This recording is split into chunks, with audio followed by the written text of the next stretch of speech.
Like I said earlier, they actually had odds that, she was like third or fourth in the betting odds to be MVP of the WNBA. That's such a slap in the face to every WNBA player. It's unbelievable, right? Revenge doesn't always come with noise or drama. Sometimes it's quiet. A single choice, a single word, can bring an entire empire down. For Caitlin Clark, revenge wasn't about online clapbacks or heated interviews.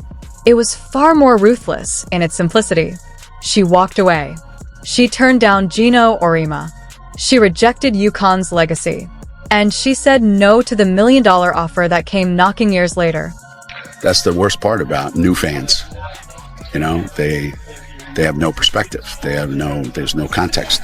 So they just say ridiculous nonsense. On the surface, it sounded ridiculous.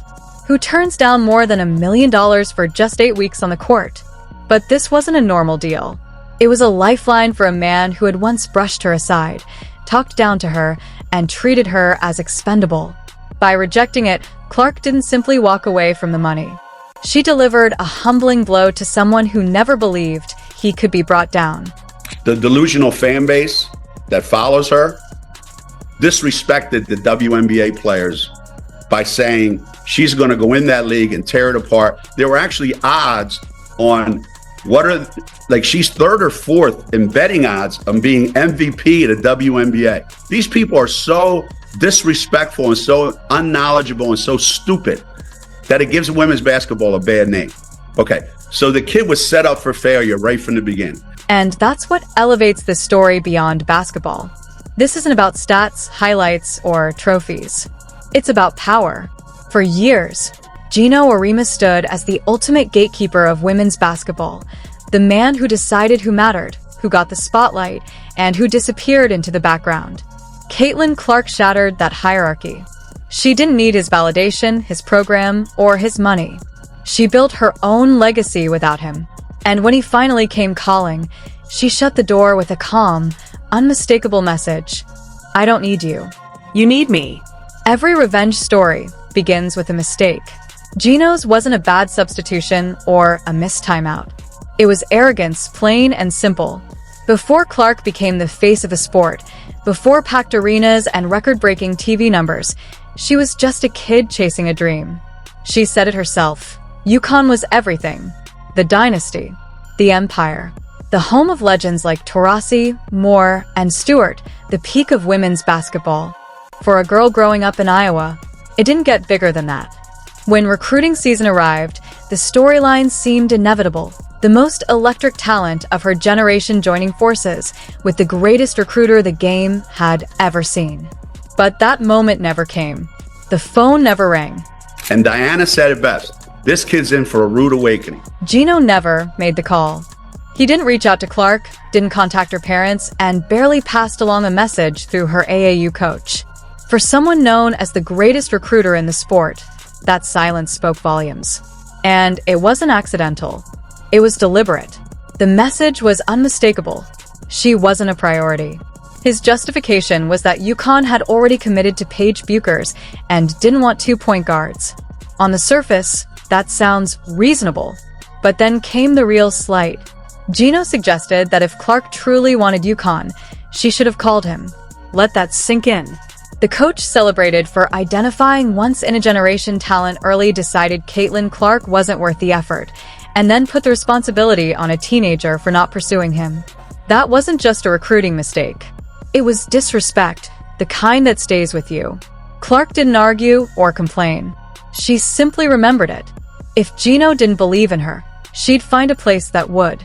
So she chose Iowa, a program without UConn's banners, mystique, or dynasty aura. To outsiders, it looked like settling. To Clark, it was freedom. At Iowa, she wasn't living in Paige's shadow or treated as an afterthought. She was the centerpiece, the player everything revolved around. From the moment she stepped on the court in Iowa City, she changed the narrative. Those logo threes weren't just shots, they were declarations. The sold-out arenas weren't just crowds, they were validation. The record-breaking TV numbers weren't accidents, they were evidence. Every bucket, every viral clip, every shattered record carried the same message. "You missed this." And while Clark was building something undeniable, Geno did the opposite of reflecting. Instead of humility, he leaned further into arrogance. And there's a lot of investors in this league. One investor, been trying to keep quiet about, his investment in the league ever since his comments that he made about a young rookie.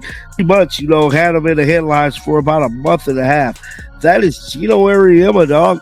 I'm here to tell you, he's part owner of this league. He waved her off with condescending remarks, dismissing her as just a kid shooting hoops like she was in her driveway. Rather than recognizing a once-in-a-generation talent, he tried to reduce her greatness to something routine. But ordinary doesn't sell out Madison Square Garden. Ordinary doesn't push the WNBA into mainstream culture. Ordinary doesn't cost someone millions. That's where the irony cuts deepest. Geno shut the door when Caitlin Clark came knocking, convinced she'd fade into just another solid player. Instead, she built the largest empire women's basketball has ever seen without him. And when he eventually came back with a contract in hand, Clark didn't lash out or celebrate. She simply said no. That single word hurt him more than any championship defeat ever could. And Geno couldn't help himself. Whenever Caitlin Clark's name came up, he found a way to pull her back into comparisons with Paige Bueckers. If Clark was fearless, then Paige was too. If Clark connected with fans, Paige had done it first. It wasn't accidental. It was calculated. By tying Clark's rise to players from his own program, Geno kept himself relevant, framing her success as an extension of the dynasty he built. But those backhanded compliments eventually lost their cover. Fans saw it. Analysts saw it. Other coaches saw it too. Clark's greatness didn't need caveats. She was filling arenas bigger than most pro teams, shattering long-standing records, and reshaping how the world viewed women's basketball. They've tried to do everything they could to make the most of the situation. They tried to make the most of Caitlin Clark not playing by hinting everything and basically making people think that Caitlin Clark was going to play. Her revenge was silent. No speeches, no drama, just results. Night after night, Caitlin Clark let her game speak, stacking wins, records, and awards until there was nothing left to debate. Rookie of the Year, All-WNBA First Team. Fourth in MVP voting, exactly where her delusional fans said she'd be. Every sold-out arena and shattered record proved the truth. Clark didn't need the gatekeeper anymore. As his influence faded, Geno kept talking. Backhanded praise, subtle digs, endless interviews. But the more he spoke, the clearer it became. Clark was living rent-free in his head. When words failed, he tried money. $1 million offer. One last attempt to reclaim control. Clark's answer was simple. No. That single word ended the chess match. She didn't need his league, his platform, or his approval. And in walking away, she exposed the truth. His era was over. This wasn't just personal revenge. It was a shift in power. Caitlin Clark didn't just reject a contract. She rejected the old system itself and changed the game forever.